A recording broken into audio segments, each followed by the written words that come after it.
If you followed my work in recent years, you know where I stand on drilling anywhere, and I've been very consistent. I'm against Arctic drilling. I'm against the Keystone XL pipeline over the aquifer. I was all over BP, went down and did a 5-part series on what was going on in the aftermath and how BP was trying to legally weasel out of their commitment to the folks in the Gulf and businesses and lives that they destroyed. Look, we have to transition. There's enough oil being pulled out of the planet right now. We don't have to do any more drilling. We don't have to take any more risks. Now, this is a very interesting position by Hillary Clinton. This is a soundbite from August 18th. Now, the mainstream media is finally on this story, that there is drilling that's going to be done by Shell, and it's been approved by the Obama administration in Alaska, in pristine area. Now, this is where Hillary Clinton splits with the administration. I think the very grave difficulties that Shell encountered the last time they tried to do that should be a red flag for anybody. I have been to the Arctic. I have been to Barrow, our most northernmost outpost in the United States, and I think we should not risk the potential catastrophes that could come about from accidents in looking for more oil in a pristine, one of the few remaining pristine regions of the world. Oh, Hillary, you and I are just going to get along so good. You're going to be loving me before this is over with. Let me unpack this soundbite. So Hillary Clinton is concerned about a potential catastrophe. She used the word accident. She used the word risk. She says that she has been to Alaska and seen this pristine area.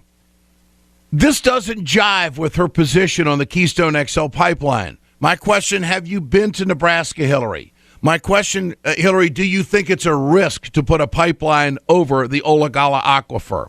Do you think that there is a potential catastrophe, seeing that the aquifer is less than 2 feet below the soil?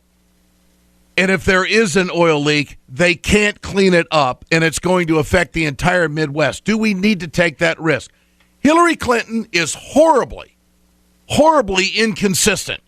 There's no way you can sit here and say that you're okay with Arctic drilling and not okay with Keystone, or vice versa. You're against Arctic drilling, but of course you're okay with Keystone, or you won't even take a position on it.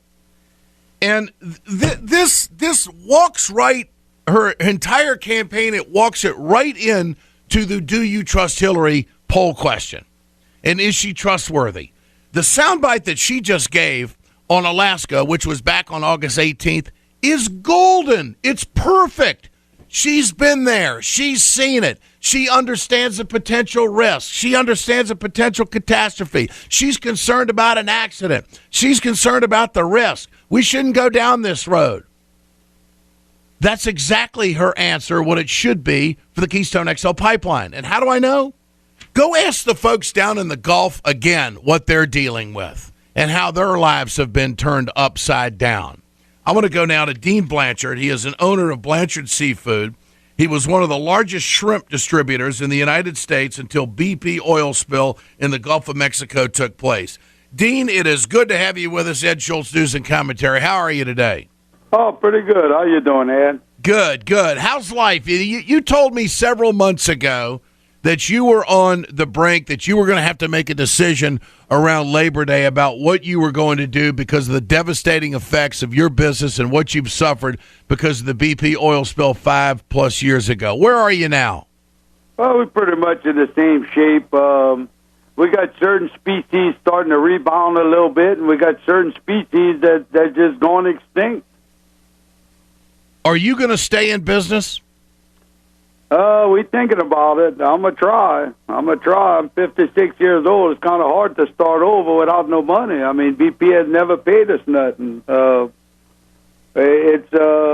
I keep thinking of Alaska, drilling in Alaska. If, BP did whatever it took to get to the hall in Louisiana. It took 3 million years to create this delta over here, and the oil companies destroyed it in 70 years.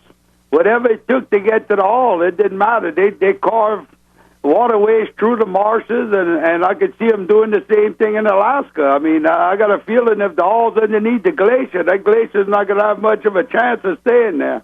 So you think, from experience, and you've seen it, that the oil companies are going to do whatever they have to do to make this happen? Oh, I can tell you exactly what's going to happen over there. You're going to have a bunch of rich politicians. You're going to have starving Native Americans, and then they're going to melt the glaciers. You can take that to the bank.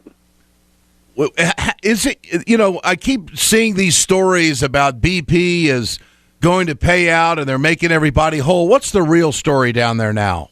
The oil companies are greedy, and they'll do whatever it takes to get their ultimate goal, which is to get to the oil. I mean, they destroyed this place, just destroyed it, and not being held responsible by all the graft that they put out to the politicians.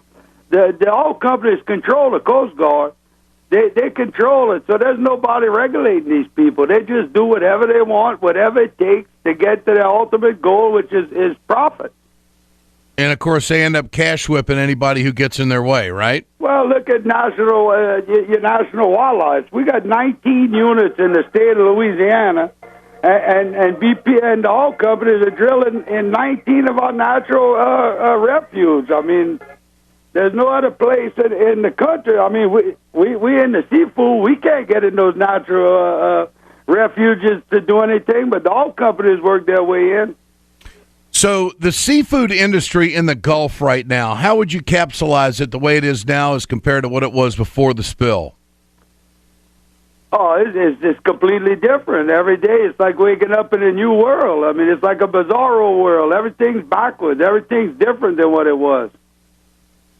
And when you hear that the United States is going to allow an oil company to drill offshore in Alaska, I mean, how does that news hit your ears? I mean, you got to be shaking your head. You got to be you just can't believe this is. We haven't learned a damn thing, have we? Well, we never learned nothing, and I told my wife yesterday we're gonna have to take a trip to Alaska to see what it looks like now, because it'll never look like that again. Dean Blanchard, always great to have you with us. He is the owner of Blanchard Seafood. He, of course, how is your business today as opposed to what it was before the oil spill? Give our listeners a snapshot of that. It's completely different. We've cut out the size of our workforce, and I'm having to come in here and work harder to try to survive. I had the largest seafood company in the worst impacted area, and BP I've not gotten a court date. I haven't got nothing with BP since 2010, a little siphon they give us. And basically they want to pay us the same as they'd pay a shoe store 300 miles north of the Gulf. I mean, it's unbelievable. We don't have a chance in Louisiana. Our politicians have been bought off from day one. Dean Blanchard, keep up the fight, my friend. Thanks so much, and we'll stay in touch. Thank you, Ed. You Come bet. down and visit us sometime. I will do that, my friend. Thanks so much. Great people in Louisiana, no doubt. And that's just a voice of a man who has seen his life and his business go upside down because the oil companies have been able to do whatever the hell they want to do. And BP did what they did to the Gulf, and the restoration and the repercussions still being felt. And there has not been restitution the way it's been reported. And if you're going to allow drilling in the Arctic, then you're going to have to put up with the same damn stuff down the road. There's no question about it. We got enough oil. We got enough oil that's being used right now on this planet. We don't need to be digging anymore. And the Keystone XL pipeline is just a microcosm of the mindset that's taking place across this country. Hillary, use your soundbite on Alaska and apply the very same terminology and thought process to your position on Keystone. That's what you ought to do. This is Ed Schultz News and Commentary, brought to you by Communication Workers of America, Alliance for American Manufacturing, BioGreen Clean, and the iSave team. We're back tomorrow.